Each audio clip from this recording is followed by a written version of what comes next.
Болды. Бастай бер. Қайырлы күн, құрметті әріптестер мен қатысушылар.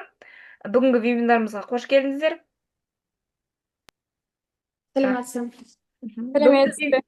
Сәлеметсіздер ме? Бүгінгі вебинарымыздың тақырыбы дәстүрлі және заманауи оқыту технологияларын тиімді сабақ тәжірибесінде үйлесімді қолдану екен. Біздегі бүгінгі біздің вебинарымыздың баяндамашылары бар, яғни баяндамашылары Текесбай Сара, Бұлтбекова Қарақат және Ақатаева Толғанай. Бізге бүгін Текесбай Сара дәстүрлі оқыту технологияларының мазмұны мен артықшылықтарын баяндайтын болады. Бұлтбекова Қарақат заманауи оқыту технологиясының мазмұны мен артықшылықтарын баяндайды. Ал Ақатаева Толғанай, яғни бұл біздің сырттан келген баяндамашымыз, яғни мектепте жас маман ретінде өз қызметін атқарып жатыр.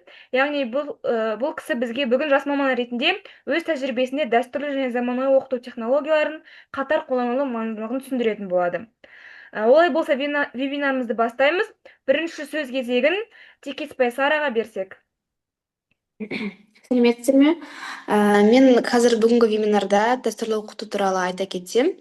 Менің айтатыным дәстүрлі оқытудың құндылығы және оның мәні. Бүгінгі таңда инновациялық және технологиялық білім беру жүйелері бізге қазір көптеп еніп келеді. Соған қарамастан бізде дәстүрлі оқыту өз маңызын ешқашан жоғалтқан емес. Себебі ол ғасырлар бойы келе жатқан тәжірибеге адам мен мұғалім арасындағы рухани байланысқа негізделген ең тұрақты және ең сенімді білім беру жүйесі. Дәстүрлі оқыту бұл бізде мұғалім мен оқушы арасындағы қарым-қатынас. Мұғалім бұнда білім беру көзі болса, шәкірт ол білімді қабылдаушы. Бұл тәсілдің басты ерекшелігі тәртіп пен жауапкершілікке үйретуі. Сабақ барысында оқушылар мұғалімнің көз қарасын, дауыс ырғағын, мінезін үлкен тәрбие алады. Ал мұндай әсерді ешқандай онлайн платформа алмастыра алмайды. Дәстүрлі оқытудың тағы бір артықшылығы жанды байланыс пен эмоциялық әсер алуы. Мұғалім оқушының көңіл күйін, түсініп отырған или түсінбей отырған эмоциясын байқай алып, оған мұғалім көмекке келе алады. Ал оқушы өз ойын еркін айтып, сұрақ қоя отырып, пікір алмасуға дағдыланады. Сонымен қатар дәстүрлі оқытуда ұлттық тәрбие мен құндылықтар жүйесі ерекше орын алады. Сабақ барысында мұғалім тек пәнді ғана емес, сонымен бірге адамгершілік, сыйластық, еңбекқорлық сияқты адами қасиеттерді де бойымызға сіңіре отырады. Аяқтадыңыз ба? Аха. Рахмет. Яғни біз дәстүрлі оқыту уақытысынан өткен тәртіп пен жүйеленіп алудың жүйе екенін аңғардық. Ендігі сөз кезегін келесі баяндамашыға берсек. Оқыту туралы айта кетсем, менің айтатыным дәстүрлі оқытудың құндылығы және оның мәні. Бүгінгі таңда инновациялық және технологиялық білім беру жүйелері бізге қазір көптеп еніп келеді. Соған қарамастан бізде дәстүрлі оқыту өз маңызын ешқашан жоғалтқан емес. Себебі ол ғасырлар бойы келе жатқан тәжірибеге адам мен мұғалім арасындағы рухани байланысқа негізделген ең тұрақты және ең сенімді білім беру жүйесі. Дәстүрлі оқыту бұл бізде мұғалім мен оқушы арасындағы қарым-қатынас. Мұғалім бұнда білім беру көзі болса, шәкірт ол білімді қабылдаушы. Бұл тәсілдің басты ерекшелігі тәртіп пен жауапкершілікке үйретуі. Сабақ барысында оқушылар мұғалімнің көз қарасын, дауыс ырғағын, мінезін үлкен тәрбие алады. Ал мұндай әсерді ешқандай онлайн платформа алмастыра алмайды. Дәстүрлі оқытудың тағы бір артықшылығы жанды байланыс пен эмоциялық әсер алуы. Мұғалім оқушының көңіл күйін, түсініп отырған или түсінбей отырған эмоциясын байқай алып, оған мұғалім көмекке келе алады. Ал оқушы өз ойын еркін айтып, сұрақ қоя отырып, пікір алмасуға дағдыланады. Сонымен қатар дәстүрлі оқытуда Сәлеметсіздер ме, әріптестер? Мен сіздерге бүгін заманауи оқыту технологияларының маңыздылығы мен артықшылықтары туралы айтып өткім келіп тұр. Бүгінгі таңда білім беру саласы қарқынды дамып, жаңа серпіндермен алға жылжуда. Бұл заманауи оқыту технологияларының арқасы. Заманауи оқыту технологиялары білім берудің сапасын арттырудың, оқушының шығармашылық қабілетін дамытуда ең тиімді жол. Мұндайда технологиялық сабақтың тартымдылығы артып қана қоймай, әрбір оқушының жеке қабілетіне қарай дамуына мүмкіндік береді. Мысалы, ақпараттық коммуникациялық технологияларын қолдану арқылы біз оқушыларды қолдану арқылы кеңістігімен байланыстыра аламыз. интерактивті тақта, онлайн платформалар, бейнежазбалар, бұлардың барлығы оқу процесін қызықты әрі нәтижелі етеді.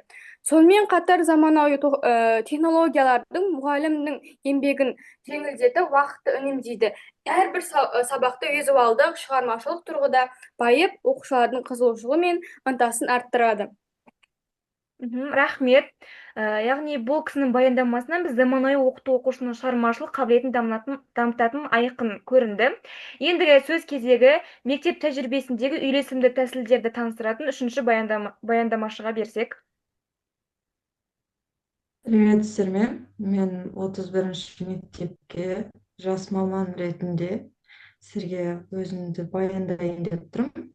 Яғни бұл жерде жас маман ретінде мен өз тәжірибемде дәстүрлі және заманауи оқу технологияларын қатар біркелкі пайдалануды дұрыс көремін. Практикалық сабақтарда дәстүрлі оқыту арқылы нақты балаларға бағыт бағдар беріледі. Балалар ол тапсырманы жүйелі түрде орындайды. Оның орындалу жолы мақсатты түрде орындалып, балалар бір тәртіпте орындайды. Алғашқы кезде дәстүрлі оқытуды пайдалану барысында оқушылардың жауапкершілігі артып, жұмысқа ұқыпты қарауын қарадық. Бұл тәсіл олардың білімін нақты белгіленген. Ал заманауи оқыту технологиясы бұл балаларды қызықты етуіне көмекші. Яғни бір топта әртүрлі балалардың бір-бірімен қарым-қатынасы жақсы дамиды. Бұл жерде бір-бірімен сөйлесуі, қызықты өтуі болып табылады. Оқушылар ұсыну арқылы шығармашылық, зерттеулік қабілеттерін дамытады. Мен өз сабақта әртүрлі заманауи тәсілдерді қолданамын.